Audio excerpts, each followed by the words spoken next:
কথায় আছে না, ছাল নাই কুত্তার বাঘানাম। নাম পিজা, কিন্তু এটা কাজে পিজা না।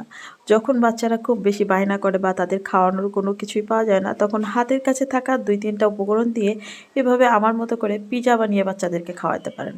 ঘরে ছিল পালং রুটি, মানে পালং রুটি বলতে আমি পালং শাক দিয়ে আটা মেরেছিলাম হালকা করে, তো সেইটা দিয়ে সুন্দর করে পরোটা বানিয়ে এই যে গাজর দিয়ে একটু টমেটো, ধনেপাতা, পেঁয়াজ কুচি, কাঁচামরিচ একটু করে কুচি করে দিয়ে একটা বড় করে ডিম পোস্ট করে নিয়েছি, সরি ডিম ভাজি।